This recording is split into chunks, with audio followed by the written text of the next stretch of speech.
La historia del Parlamento Latinoamericano tiene personajes, protagonistas, hechos, sueños, realizaciones. Y por eso hemos creado este espacio para el registro histórico de las personas protagonistas de nuestra historia. Hoy hablamos con el senador Luis Fernando Duque, hijo de la patria grande que nació en Colombia. ¿Quién es Luis Fernando Duque y por qué su participación en la vida parlamentaria a nivel continental? Bueno, yo he sido congresista de la República de Colombia, tanto representante a la Cámara como senador de la República por 28 años consecutivos. Y aparte de haber participado en el Congreso de Colombia, pues en mi carrera vine desde el inicio donde nace la democracia republicana, como concejal municipal, como diputado en mi departamento. Y aprendí en el Congreso de la República a enamorarme de la integración latinoamericana, de la integración regional. Tal vez esta inquietud la conozco y la inicio después de haber leído una de las obras más importantes, digamos, de visión política de nuestro libertador Simón Bolívar, como es la Carta de Jamaica. Es el inicio de ese derecho constitucional y es el planteamiento del famoso sueño de la patria grande, del sueño de integración latinoamericana. Desde ahí entendí que unir a nuestros pueblos, que fortalecer esas sinergias que tenemos para convertirla en un continente unido y fortalecido para el mundo, era una de mis tareas misionales en la política.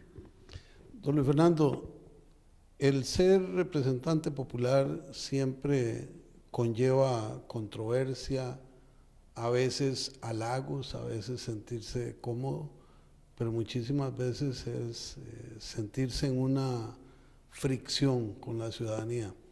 Usted lo ha vivido en su ejercicio parlamentario en Colombia, pero le pregunto, ¿cuál es su percepción en la óptica de los órganos de integración parlamentaria para entrar después de esta pregunta a otra que será nuclear en esta conversación? Por supuesto, la política es un ejercicio de diferencia, es un ejercicio de visiones diferentes y dentro de esas visiones respetar las ideas de los demás y las visiones, digamos, de cada uno de los países, los principios de autodeterminación, de modelos de desarrollo. Siempre habrá en política diferencia, porque eso es lo que enriquece finalmente el encuentro de consensos.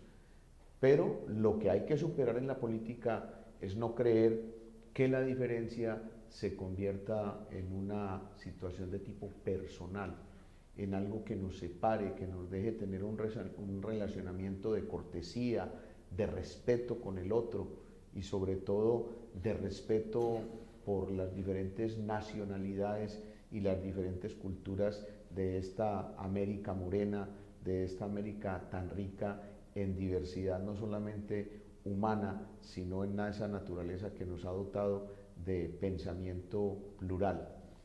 Siempre encontraremos en la política, unas veces por supuesto mucho más radical, unas veces con mucha pasión, yo diría que depende de las épocas, pero que definitivamente lo que más enriquece la política es la diferencia para encontrar consensos y es la capacidad de respetar y de apreciar al amigo, a la persona que piensa diferente como un amigo y con un trato de cortesía como debe ser. Si eso se hace, pues pasamos, digamos, de la diferencia personal a la controversia enriquecedora de las ideas para lograr el consenso. El Parlamento Latinoamericano, el Parlamento Andino, la Asamblea Parlamentaria Euro-Latinoamericana, son algunos ámbitos donde ha estado su presencia, su conocimiento, su experticia. ¿Cómo es ese primer paso hacia el Parlamento Latinoamericano? ¿Qué lo mueve a llegar a él? ¿Qué se encuentra? ¿Y cómo compara aquel momento con lo que vivimos actualmente? Bueno, yo llegué al Congreso de la República de Colombia como representante de la Cámara en 1986, cuando el presidente era de origen liberal, doctor Virgilio Barco Vargas, y en el mundo se daba un hecho histórico que cambiaría la época, la caída del muro de Berlín, digamos, se iba a presentar en el 89, pero ya se estaba hablando un poco de la internacionalización de la economía, de la apertura económica, en fin, ya se presagiaban cambios en ese modelo autárquico que se vivía en aquella época. El mundo se abría un poco más a la tecnología, a las comunicaciones. Y llegué en ese entonces a ser presidente de la Comisión de Relaciones Exteriores, Defensa Nacional y Comercio del Congreso en la Cámara de Representantes. Ahí tuve la oportunidad de conocer a un gran amigo, a quien hoy por supuesto le rindo ese gran reconocimiento, a Humberto Peláez, quien por entonces había sido presidente del Senado de Colombia y un gran amigo y además una persona muy vinculada con la creación de parlamentos de integración, como que fue presidente del Parlamento Andino, presidente del Parlamento Latinoamericano. Y llego precisamente como presidente de la Comisión de Relaciones Exteriores a ser partícipe del Parlamento Latinoamericano. Ahí entonces le propongo en Sao Paulo, cuando era la sede del Parlamento Latinoamericano, a Humberto Peláez, que por qué no se presentaba su nombre en representación de Colombia para un cargo nuevo que se estaba en ese momento discutiendo, que era la creación de una secretaría ejecutiva, un secretario ejecutivo del Parlamento Latinoamericano. Y Humberto acepta y logramos elegirlo, y a partir de ahí yo creo que empezamos a hacer un trabajo de amigos, de equipo, que finalmente va concretando una serie de sueños tan importantes como el hermanamiento, el pensar que los parlamentos nacionales representados en el Parlamento Latinoamericano podían convivir con las propuestas de los parlamentos de integración.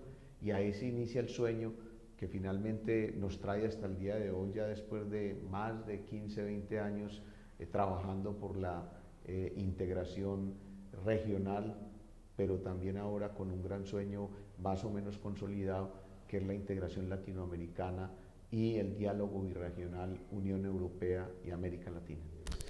Le hago una pregunta que tiene que ver con ese recorrido y tiene que ver con el pensamiento de la ciudadanía. ¿Para qué es útil un parlamento de integración, el parlamento latinoamericano en el caso que nos ocupa, o el parlandino, que ha sido parte de su vida, o esta correlación con el Parlamento Europeo? ¿Qué utilidad, qué finalidad tiene en beneficio de los pueblos? Bueno, hay que decir que a través de este ejercicio de la integración, los parlamentarios, y desde vieja data, como ya lo he explicado, iniciamos a consolidar un concepto muy valioso que hizo carrera y que hoy es común. Se llama la diplomacia parlamentaria. Nosotros estábamos acostumbrados, y la opinión pública en general, que la diplomacia, que el manejo de las relaciones entre estados básicamente se hacía a través de la vía o de los conductos diplomáticos. Y aquí creamos, a través del Parlamento Latinoamericano como sede, de la creación de la Asamblea Latinoamericana y del relacionamiento con los parlamentos de integración, Parlacen, Parlamento de Mercosur, Parlamento Andino, Parlamento Latinoamericano, Parlamento del Caribe, etcétera, ese relacionamiento para saber que la integración de los pueblos, no solamente en lo político, sino también en lo cultural, en lo comercial, en lo económico y lo social, es la nueva vía para modelar visiones positivas y alentadoras de nuestros pueblos, que finalmente concluyen en dar calidad de vida y oportunidades a nuestros conciudadanos. Senador Duque, a manera de acercamiento al cierre, una anécdota que le haga vibrar, de estos procesos de integración parlamentaria, para bien o para no tan bien? Bueno, yo diría que la mejor anécdota nos sucede tal vez en Madrid, por los años de tal vez 2004, cuando en uno de los diálogos que habíamos establecido entre el Parlamento Latinoamericano y el Parlamento Europeo, y donde ya teníamos, digamos, la presencia como observadores del Parlamento andino, se armó una discusión bastante fuerte y por un tema que había tal vez en esos momentos de discusión de tratados comerciales, de subsidios, digamos, de competencia un poco desleal de sectores del sector agropecuario agrícola europeo, que es muy subsidiado y le quita competitividad a nuestros sectores latinoamericanos. Y de esa discusión tan fuerte con los parlamentarios europeos, que en ese momento se pararon y que por nosotros defender los intereses de nuestros agricultores, surgió la idea de no suspender los diálogos, sino por el contrario fortalecerlos. Y surgió la idea con Humberto Peláez y con Josep Borrell, un parlamentario europeo y por supuesto una persona muy prominente del Partido Socialista Español, como que fue candidato a la presidencia de España, crear un espacio de foro continuo, y nació la idea de la Asamblea Euro-Latinoamericana, Eurolat. Y en Cartagena, en el año 2006, tuvimos esa feliz oportunidad de lo que hoy es un organismo que todos los días se consolida más, de haber firmado el acta constitucional de crear el espacio parlamentario a través de un diálogo que tuvo tres pilares fundamentales: el diálogo político, la cooperación internacional y la asociación comercial.